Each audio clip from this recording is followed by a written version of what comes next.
let's start. Do we have 16? Do we have 16? Yeah. Here. No, we're 3. No.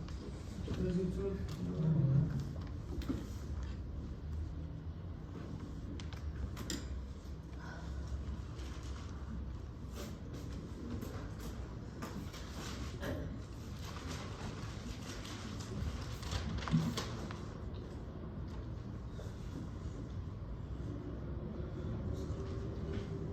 Superficial layer without any difference. Again, all structures in fatty tissue, 12, 9, 10, 11, 13. You put without any change. Now let's come to the deep compartments. In space B, again, only 14 muscle. Space B, only 14 muscle. No any difference. Space A, as Hamza say, of course, in first layer 16 is absent, first layer 17, 18, and 19. Second layer 20, third layer 21, 22, but we need attention. They doesn't touch now to the interosseous membrane. Between them and the interosseous membrane, there are two structures. First of all, muscle 32, which is located in the interosseous membrane. Call it, please, musculus pronator quadratus. Instead of pronator teres, we have pronator quadratus. Space 33 we call the Piragov's space. Piragov space. Very important space in the brackets, right, please. Otherwise, we call it the deep loose connective tissue of the forearm region. One more structure, guys, look please to me.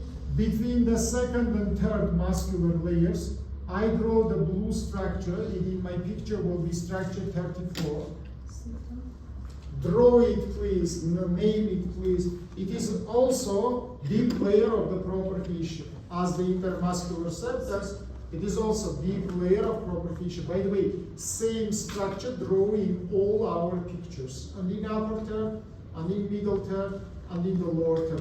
Second and third muscular layers divided from each other by same 34 structures. Deep layer of proper tissue. I just forget it giving previous pictures. Hurry up, guys. That's a 34, it is deep layer of proper tissue, which is separated our second and third muscular layers from each other. Please, friends, little faster work. Let's continue. Now come to the posterior compartment. All muscles is absolutely same. 5 muscles in superficial, 5 muscles in deep layer. Only what is difference, guys?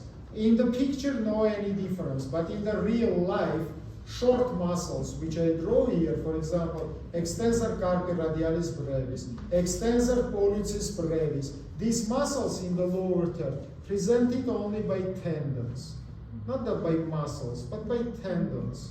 But they presented, for example, pronator teres is not presented, it is fused with the brachial bone and finished. But these muscles presented, but the size of them is smaller, they presented by white tendon, not red muscle. Let's continue. Now let's come to the neurovascular bundle. Put point 1, number 1, again between 14 and 17. But open the brackets and write, please. Structure number 1 here, it is not the neurovascular bundle. It is only vessels. It is the radial vessels. Why? Because nerves leave this space. As you remember, it goes to the posterior compartment. Yeah. It is only radial vessels. And open the brackets and write, please. In the border between forearm and hand region, these vessels also leave anterior compartment and goes to the back, to the anatomical snuff box. Radial artery with the veins, meaning the tension. Yesterday, when I speak about hand region, I mentioned it. From border between your forearm and hand, these vessels turn to the back, they come to anatomical snuff box, And after, between first interfinger space, they enter into your palmar region and the radial artery, you know, this is the main artery which is form your deep palmar arterial arch, and also gives the superficial branch which is fused with arteria ulnaris and forms superficial palmar arterial arch.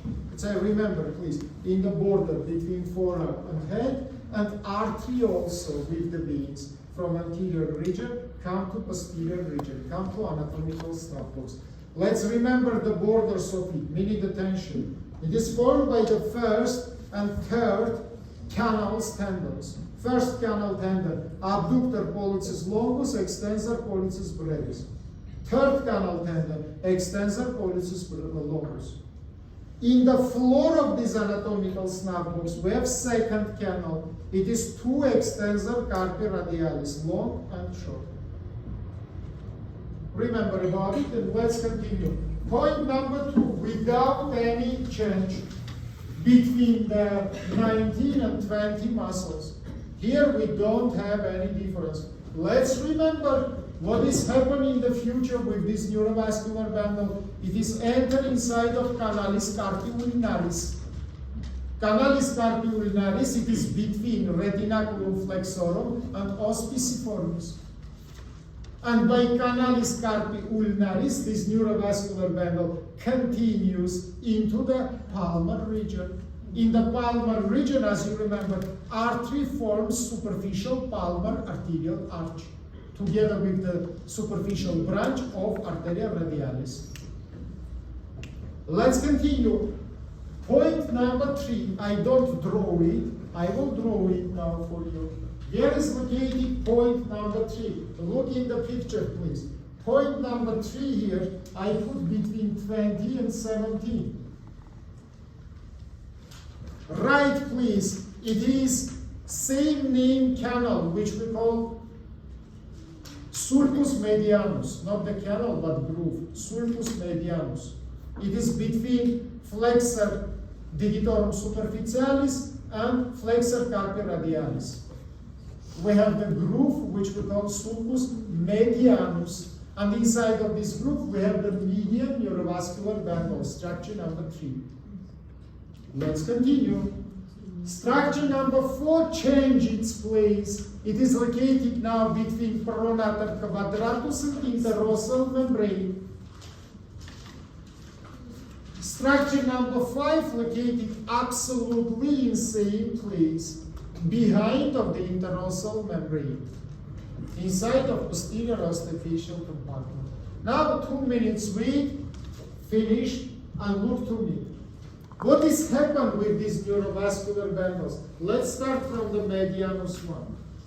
Medianus neurovascular bundle, as you remember, in the border between your forearm and hand region, enter inside of canalis carpalis. Inside of canalis carpalis, yesterday I told you, we have mainly 2 structures, 2 synovial sheets. Ulnar, which is contain 8 tendons, and radial, which is contain 1 tendon. And what is important? If you remember yesterday I told you that proximal end of these both synovial sheets enter inside of space 33, inside of the period of space.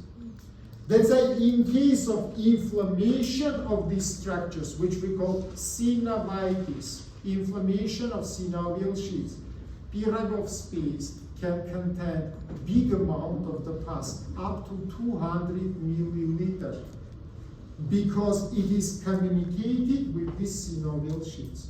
Also, don't forget that yesterday I told you that approximately in 10% of cases, ulnar and radial synovial sheets has U-shaped communication to each other. That's it. Inflammation from one synovial sheet can be spread to another synovial sheet. And finally, pus will be accumulated inside of the period of space.